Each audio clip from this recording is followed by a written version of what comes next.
шәкірттері Ибрахим Адхан Хазіреттен былай деп сұрайды: Алла Тағала: ей құлдарым, менен сұраңдар, қабыл етейін, берейін деп бұйырған. Бірақ қанша сұрасақ та қабыл болмай жатыр.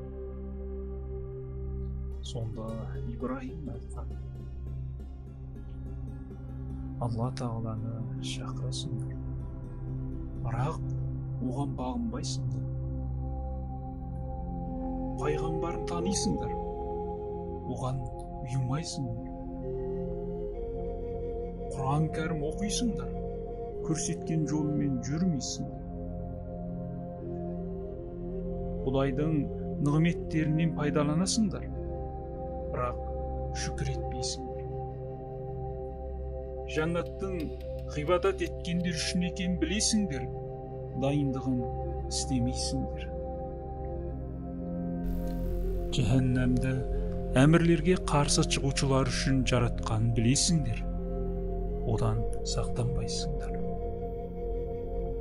Бабаларыңның, аталарыңның не болғандарын көріп ғибрат алмайсыңдар. Өз айыптарына қарамай, басқалардың айыптарын іздейсіңдер. Мұндай адамдар үстілеріне тас жаумағанына, жер жұтып кетпегеніне, көктен от жаумағанына шүкір етсін. Тағы не сұрайды? Дұғаларының нәтижесі тек осы болса жетпей ме?